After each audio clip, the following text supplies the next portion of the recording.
আল্লাহ নবী মসজিদে নববীতে ওয়াজ করতেছেন, নবীজি ওয়াজ করতেছেন, বক্তৃতা করতেছেন, সাহাবীরা নবীজির দিকে তাকিয়ে আছেন।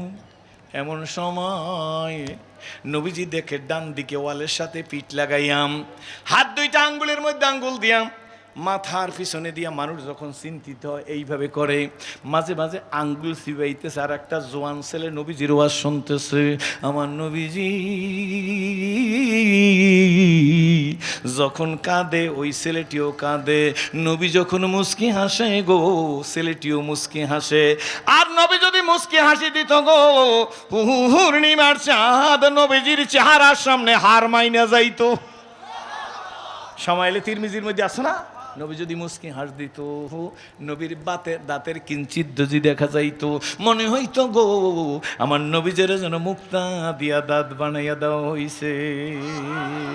ওই নবীজি ছেলেটার দিকে তাকাইয়ে দেখে, মাঝে মাঝে আঙ্গুল চিবুচ্ছে, মাঝে মাঝে মাথা এইভাবে দিতেছে, মাঝে মাঝে হাত এইভাবে করে নবীজির কথা শুনতেছে, আর চোখ দিয়ে পানি পড়তেছে। দৈনিক চলিয়া যায়, নবীজির সাথে দেখাও করে না। নবীজি জানে গো এই ছেলেটা ইহুদির সন্তান। দীর্ঘদিন চলার পরে একদিন নবীজি ওয়াজ করতেছেন, সবাই নবীজির সামনে বসা। নবীজি ডান দিকে তাকায়, বাম দিকে তাকায় দেখে, ডাইনে তাকাইয়ে দেখে, পিছনে তো তাকানি লাগে না। আমার নবী সামনে যা দেখতো গো তার চাইতে পিছে আরো ভালো দেখতো, চাওয়া লাগতো না। সুবহানাল্লাহি ওয়া বিহামদিহি। এই নবী আমার নবী, ওমা আরসালনাকা ইল্লা, জোরে বলেন আলহামদুলিল্লাহ। ওয়াজ শেষ করিয়া নবীজি ডাক দিয়ে বলে, আমার প্রিয় সাহাবীরা গো, ও সাহাবীরা, দৈনিক যে ছেলেটি অনেক টেনশন নিয়ে কথা শুনে, আমার ছেলেটিকে দেখতেছি না, ব্যাপার কি? অসুখ হইল নাকি, হাসপাতালে ভর্তি হইল নাকি, না বিদেশ গেল, না মারা গেল? ও সম্মেলনের ভাইরা, তাইলে বোঝা গেল আমার নবীর সিরাতুন নবী মাহফিল, কি বলেন ঠিক না বেঠি? তাইলে বোঝা গেল আমার নবী এমন নবী গো, যেই নবী ইহুদির খবর নিত। আমরা তো আপন ভাইয়ের খবর নেই না, আমরা তো মায়ের খবর নেই না, আমরা তো বাবার খবর নেই না, আমরা তো মায়েরে বৃদ্ধাশ্রমে পাঠাই, আমরা তো বাবারে বৃদ্ধাশ্রমে পাঠাই। কেতাব পড়ো, কোরআন পড়ো, পড়ো আমার লেখা, দুই নয়নে যায় না দেখা, এই কপালের লেখা। তুই আজকের যারা বৃদ্ধাশ্রমে দিবি, due to time, wait and see, অপেক্ষা কর, তোর ছেলে তোরে বৃদ্ধাশ্রমে পাঠাইবে। এই দুনিয়াতে আখিরাতের কথা পরে। আজ যারা বৃদ্ধাশ্রমে দিলি যে ছেলে, তুই ওয়েট কর, আল্লাহর কসম, আল্লাহর কসম, আল্লাহর কসম, তোর ছেলে তোকে বৃদ্ধাশ্রমে পাঠাইয়ে ছাড়বে। আল্লাহ, আল্লাহ নবী ডাক দিয়ে বলেন, কষ্ট হইতেছে আপনাদের? মনোযোগ আছে তো? ছেলেটি কই? তাহলে বোঝা গেল নবীজি ইহুদির খবরও। সাহাবীরা ডাক দিয়ে বলে, ইয়া রাসূলুল্লাহ, ইয়া হাবিবাল্লাহ, হুকুম করেন, আমরা তার বাড়ি চিনি, বাড়ি গিয়া খবর নিয়ে আসি, ছেলেটির কি হইল? আল্লাহ নবী মুস্কি হাস দিয়ে বলে, সাহাবীরা গো, তোমরা গেলে হয় না, আমারও যাওয়া লাগে। তাহলে বোঝা গেল খালি খানকার মধ্যে ভাইয়া তওবা কিয়া মাইনে বাতুসে কামুসে আওর বয়াত কিয়া মাই বললে দিন জিন্দা হবে না, রাজপথে হুঙ্কারও মারা লাগবে। এতে আপনারা রাগবেন না, আবার যারা খানকায় বসে শুধু তওবা কিয়া মাইনে বাতুসে কামুসে বলে, তারা অর্ধেক মানে অর্ধেক মানে না, এ ব্যাপারে আর কোনো দ্বন্দ্ব নাই। ঠিক না? ঠিক জোরে কোন দেখ, তা হবে না। ইসলাম অপূর্ণাঙ্গ না পূর্ণাঙ্গ? ব্যক্তিগত জীবনে, পারিবারিক জীবনে, সামাজিক জীবনে, রাজনৈতিক জীবনে, অর্থনৈতিক জীবনে, সেরাতে সুরাতে, কথাবার্তা, লেনদেনে, আমলে, আখলাকে, লেবাজে পোশাকে, ঘরে বাইরে, স্কুলে কলেজে, মাদ্রাসা ইউনিভার্সিটি, প্রতিটি পদক্ষেপে নবী ভূমিকা রাখছে, এর নাম কমপ্লিট কোড অফ লাইফ। সুতরাং আমার পূর্ণাঙ্গ মুসলমান হইতে হলে আমার পূর্ণাঙ্গ ভূমিকা রাখতে হবে, চাই সেটা কম হোক আর বেশি হোক। যাই হোক, ছোট্ট করে বলতেছি, নবীজি বলেন আমারও যাওয়া লাগে। সুবহানাল্লাহ। তাই নবী সামনে হাঁটতেছেন, সাহাবীরা পিছে হাঁটতেছেন। নবী বাড়িতে গিয়া ওই সবাইকে দাঁড়া করাইয়া অনুমতি নিয়ে ঘরের মধ্যে নবীজি ঢুকে গেছেন।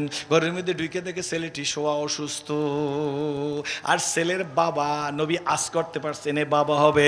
ঘরের ভাঙ্গা খুঁটির সাথে মাথা এইভাবে দিয়া নবীজির দিকে তাকায় একবার, ছেলের দিকে তাকায় একবার, আর চোখ দিয়া পানি পড়তেছে, আর মনে মনে বলে এটা কেমন নবী গো,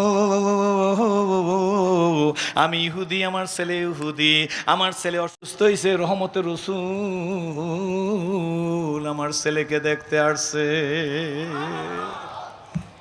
আল্লাহ নবী বুকের উপর হাত দিছে ছেলেটির, সুবহানাল্লাহ। ডাক দিয়া বলে, ছেলে আব্বুরে তোর বুঝি বড় কষ্ট হইতেছে। ছেলেটি ডাক দিয়া বলে, নবীজি গো, আপনার হাত লাগার কারণে আমার প্রশান্তি লাগতেছে। নবীজি ছেলেটির সিমটম উপসর্গ দেখান আজ করতে পারছে, বুঝি বাঁচবে না, তাই হায়াত থাকতে তাকে কলেমা পড়ার জন্য বলে, মৃত্যুর খবরও বলে না, মৃত্যুর আলামতও বলে না। নবীজি ডাক দিয়ে বলে, আব্বু আমি রহমতের রাসূল তোর বাড়িতে হাজির। আব্বু গো, আমার মন চায় তুই কলেমা পড়িয়া নে। দরি দুনিয়া কাছে আরে না দিদাম, দরি দুনিয়া কাছে আরে না দিদাম, আগার দিদাম উফাদারি না দিদাম, সুসময়ে অনেকই বন্ধু বটে হয়, অসময়ে হায় হায় কেহ কারণ। ছেলেটিকে বলার সঙ্গে সঙ্গে ছেলেটি একবার হুজুরের দিকে তাকায়, আর একবার বাবার দিকে তাকায়, নবীজির দিকে একবার তাকায়। নবীজি কলেমা পড়তে বলছে। এই বড় ঘটনা একটু করে বললাম। আল্লাহু আকবার। ছেলেটি ইশারা করে বলে, আব্বু তাল তাল, এদিকে আয়। বাবা আসছে, বাবার ইশারা করে কয়, তোমার কানটা আমার মুখ দিয়ে, হাত দিয়ে ইশারা করে বলতেছে কানটা আমার মুখের কাছে লাগাও। বাবা কান মুখের কাছে লাগাই দিছে। ছেলে জিজ্ঞেস করে, আব্বু সেন্সুনিকে ডাক। দিল কান্দে রে মন কান্দে রে, কোথায় গেলে পাবো তোমাকে, হায় মোহাম্মদ কামলেওয়ালায়, দিল কান্দে রে ও মন কান্দে রে, কোথায় গেলে পাবো তোমাকে, হায় মোহাম্মদ সাল। ভালো লাগে না খারাপ লাগে? এগুলো ভালো লাগে না। তো রাস্তাঘাটে কালচার হয়ে গেছে অন্যটার, সেইটা বলার সময় নাই।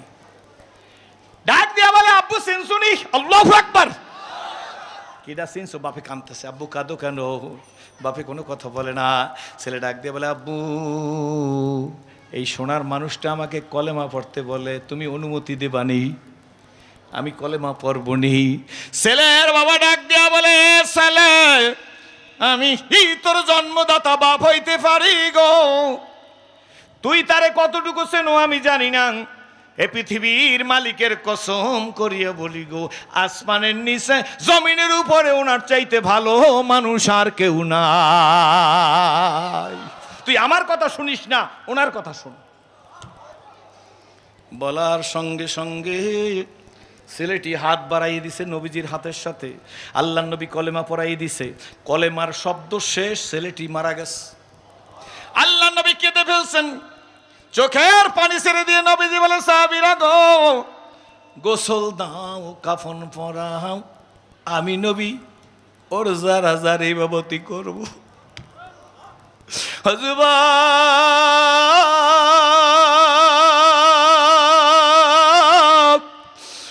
রাজধানীর মানুষ,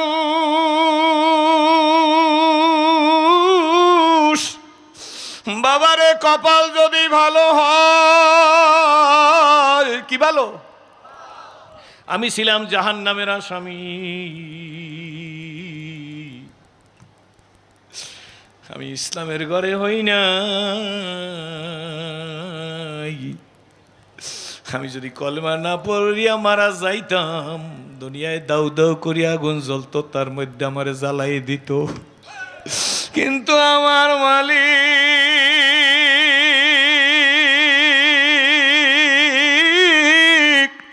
আমার গলায় কোরআনের রশি লাগাইয়া, আব্বুরা